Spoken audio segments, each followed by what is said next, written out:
Hello, আসসালামু আলাইকুম। কি অবস্থা সবার? This is Roza from Roza's moment. Wedding blog part 4 আজকে আপনাদের সাথে শেয়ার করব। আজকে আমাদের হলুদের প্রোগ্রাম ছিল, তো হলুদের প্রোগ্রামের প্রথমেই সকালে হলুদ গোসল দিয়ে শুরু হয়েছিল। সকালেই আমরা সবাই মিলে উঠানের এক সাইডে ডেকোরেশন করি। আমার কাছে হলুদের সন্ধ্যার প্রোগ্রামের থেকে হলুদের গোসলের প্রোগ্রামটাই বেশি ভালো লাগে। ব্রাইডকে আমার বোন রেডি করে দেয়, তারপরে আমি ওর একটু ফটোশুট করছিলাম। আগের দিন রাতেই মেহেদি পরা হয়েছিল, পরের দিন মোটামুটি ভালোই মেহেদির কালার চলে আসছে। আমি নিজেই ব্রাইডকে শিখিয়ে দিচ্ছিলাম কিভাবে ভিডিও করলে অনেক বেশি সুন্দর লাগবে। আমি কিন্তু বিয়ের কয়েকটা দিন একটা ক্যামেরাম্যানের দায়িত্ব পালন করছি।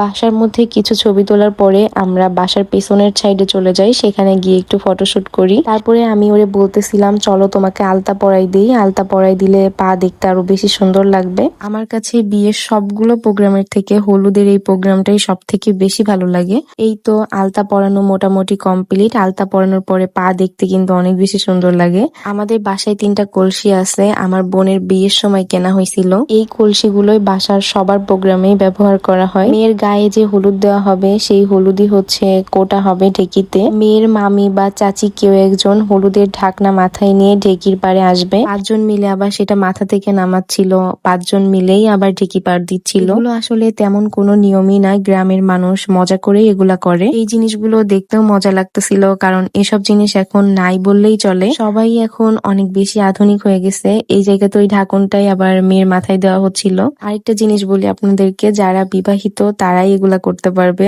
অবিবাহিতরা করতে পারবে না। তারপরে মেয়েকে গোসল করানোর জন্য আমরা যে ডেকোরেশনটা করছিলাম সেখানে নিয়ে আসা হয়। মেয়ের গায়ে হলুদ দেওয়ার জন্য শিলপাটাতে কাঁচা হলুদ বাটা হয়েছিল। এই প্রোগ্রামটা কিন্তু অনেক বেশি মজার হয়, সবাই মজা করে অনেক। তারপরে হাতের পায়ের নখগুলো একটু কেটে দেওয়া হয়। সবাই নতুন বউকে একটু একটু করে হলুদ লাগাই দিচ্ছিল। এই প্রোগ্রামগুলো আগে শুধু গ্রামেই দেখা যেত, কিন্তু এখন মোটামুটি সব জায়গাতে এই প্রোগ্রামটা করা হয়। সবার হলুদ দেওয়া হয়ে গেলে এখন হচ্ছে নতুন বউকে গোসল করানো হবে। আমরা যারা শাড়ি পরেছিলাম, সুন্দর করে সেজেছিলাম, তারাই সবাই মিলে কলসের পানিটা ঢেলে দেয় যাতে সুন্দর একটা ভিডিও পাওয়া যায়। রাতে আবার আমাদের হলুদ সন্ধ্যার প্রোগ্রাম ছিল। সবারই মাথা ব্যথা করতেছিল, এই জন্য চা খাওয়ার জন্য আমরা চায়ের দোকানে যাই। চা খেয়ে বাসায় এসে সবাই মোটামুটি রেডি হয়ে যায়, তারপরেই আমাদের প্রোগ্রামটা শুরু হয়। ব্রাইডকে আজকে বাসায় সাজানো হয়েছিল, দেখতে কিন্তু মাশাআল্লাহ খুবই সুন্দর লাগতেছে। এখন হচ্ছে বউকে সবাই একটু একটু করে পায়েস খাওয়াই দিচ্ছিল আর টাকা দিচ্ছিল।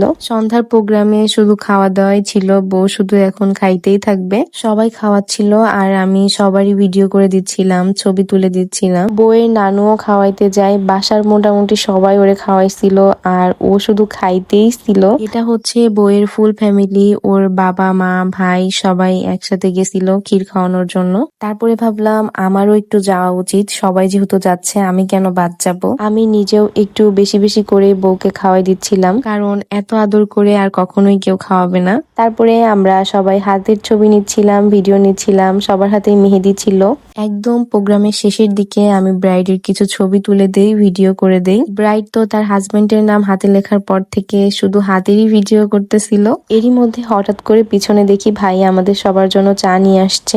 এমনিই তো অনেক বেশি গরম ছিল, তারপরে সবাই মিলে চা খাইলাম। চা খাওয়ার পরেই আমরা সবাই এনার্জি ফিরে পাই আর আমাদের নাচানাচির প্রোগ্রামটাও শুরু হয়ে যায়। আমি আসলে সেই ভিডিওগুলো শেয়ার করতে চাচ্ছি না। আজকের ভিডিওটা এই পর্যন্তই ছিল। Thanks for watching, bye bye.